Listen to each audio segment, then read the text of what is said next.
seconds to 24 hours. Салом алейкум Zabonomuz. Ҳаста ягон кас дар иҷа.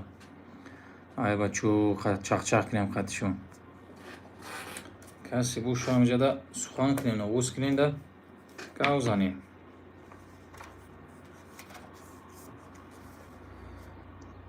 Take the time to evaluate your life and your activities in a larger context. Think of where you are today and where you want to be in 5 years.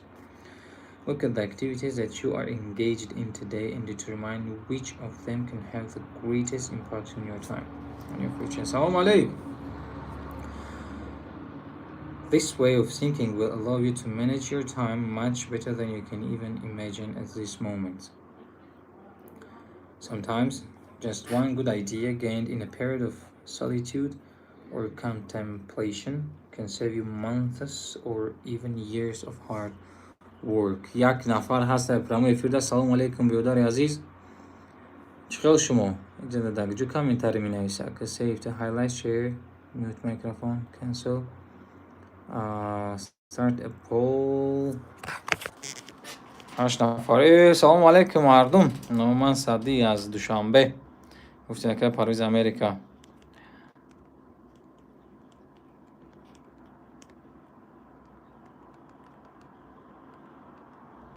یک سوال تو نایستیستم بچه همه جدا جواب تین.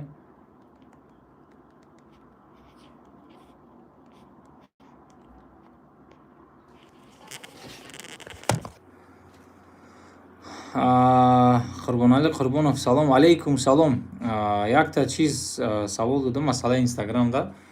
Бачо касе ки ҳозир дар YouTube ҳастен, шумо инстаграми мо да ҳастен ё ки не? Чӣ хеле вазъият? аксарияти бачое ки мисол дар инстаграм ҳастан, YouTube да нестан.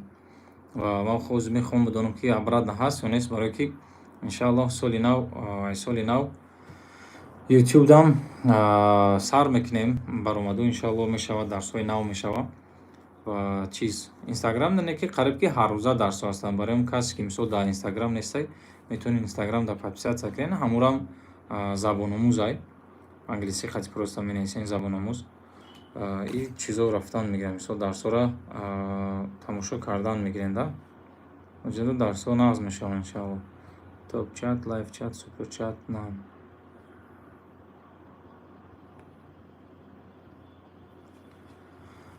алейкум салом. Саволу боша бачаҳо оиди дилхоҳ чиз англисӣ дигар чизо нависен ҳамеҷада. Ман ҷавоб метавонам шумо дар комментариётона нигаҳ дорам. гузашта як китоби тайм менеҷмент хондаистем. камтарак бигем вақти бекортарак дорем, барои ҳамон ҷа шиштем мутолиа карда гуфтем як боида бо қайди шумо чақ-чақ кунем, суҳбат кунем. Alhamdulillah, long-time perspective. Dr. Edward Benfield of Harvard University conducted more than 50 years of research into attitudes and behavior of high-performing people, both in America and worldwide. He identified one special quality that seemed to separate the long performers from the low performer. He called a long-time perspective. Так, ака ягон курси омӯзиши забони англисӣ ройгон кунен. насиб иншааллоҳ. Ҳамин дарсҳо браҷон ройгон метавонанд шида. баъд ҳамин дарсҳое ки дар YouTube ҳаст, ай ҳама дар варианти зур мо айнол как бы саркардагӣ дорем, ҳамиҳо метавонанд ройгон шида.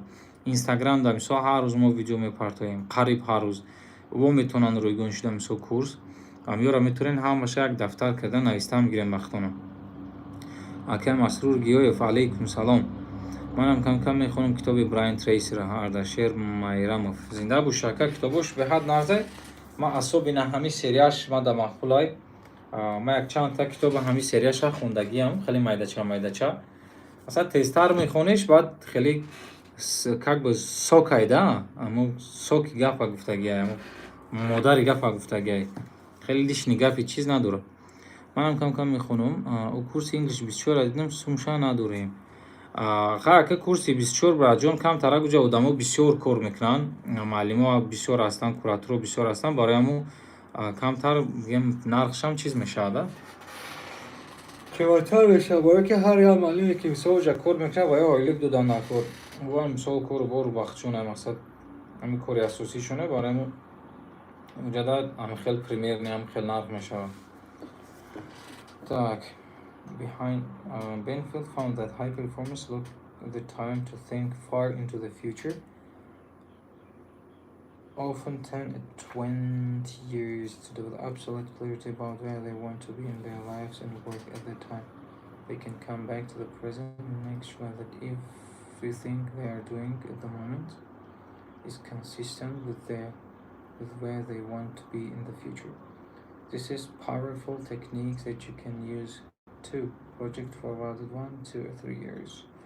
Your life situation is ideal in every way. There's a clear mental picture of what your work situation would be. Perfect. Каметоне ман просто аз YouTube забони англисиро омӯзам, видеои YouTube тамошо карда. Мешавад, чӣ бара мешавад? Мешавад, акр забони англисиро мақсад хонданаш хеле ки шумо метавонед YouTube да миллиардта дарси англисӣ шумо метавонед тамошо карда ёд гирен, но на ҳама одам метавонад самоучка карда. барои ҳамин мисол шумо дар кор мешавад ки он муаллим боша, он каси боша ки мисол аз шумо контрол куна, попурса, чиз карда мегирад, назораттон кунад, барои ки на ҳама одам, мақсад гуфтам ку ҳамаги 10% одамо метавонанд самоучка кунанд, яъне хичона контрол кунанд, хичон пеш рафтан гиранд. Так дигар одамота 90% дигар дар кор як муаллим, як куратор, як падару модарш боша, маъкаш боша ки ге бача аз юд кади, ичко кади, накади. Так YouTube беҳтарин вариант мешавад. Марам аз YouTube беҳад бисёр дарс омӯхтагиам, не толика англисӣ, монтажа ёд гирифтагиам, сиёмка кардан ёд гирифтагиам, баъд бу дизайн кардан ёд гирифтагиам. Ҳамаи чиро аз YouTube ёд гирифтам.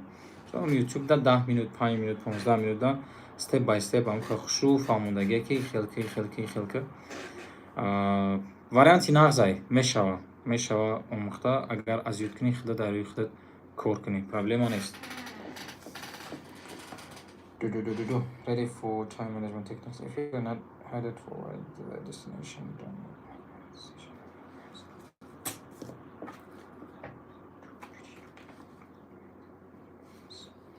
All successful time managers are good planners. They make a list of sub-lists to accomplish each major and minor objective. Whenever a new project crosses their desk, they take time to think through exactly what they want to accomplish and then write out an orderly list and sequence of every step necessary for the completion of the project.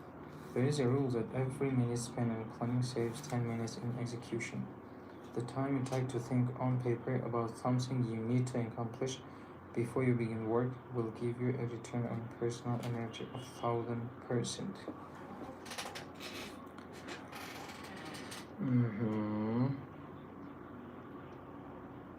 1000%. 10 minutes saved for every minute then you invest in planning you work for the first place. Once you are clear about your goal, you then make a list of everything that you can think of that you will have to do to achieve that goal. Keep adding new items to the list as you think of them until your list is complete. Organize your list two ways: by sequence, by priority. устод подкаст гӯш куниё, лекин маъноша нафаҳмӣ фоида мекунад? Не аҷура. Агар тамоман маъноша нафаҳмӣ, ягон фоида да мекунад. Примерно бояд ягон 60-70% бифаҳмӣ, хеб баъзи калимааш баъд ҳисоби бисёр гӯш кардан мисол фаҳмо мешаванд, маъно мекунанд. атак хе мисол лозим агар китайский гӯш кунам подкаст, ҳеҷ чиша нафаҳмам, маъно намекунад. Тем более подкаста мисол ту намебинӣ. кино мумкин барое ки мисол сураташ аст, экшн аст, гизала мешава, мисол он гап мезана, иҷабиё мегӯяд, мерава, мақсад эмоция ҳаст, мимика ҳаст. Мумкин ягон калима ёд бигирӣ, даже тамоман агар нафаҳмӣ, не ки чиста подкаст да намешава. First, in organizing by sequence, you create a list of activities in a chronological order from the first step to the final step before completion of the goal or project. As Henry Ford said, the biggest goal can be achieved if you simply break it down to enough small parts. Second, you set priorities of these items, accepting that 20% of the items in your list will account for 80% of the value and importance of all the things you do. Setting priorities allow you to stay focused on your key tasks and activities without getting distracted.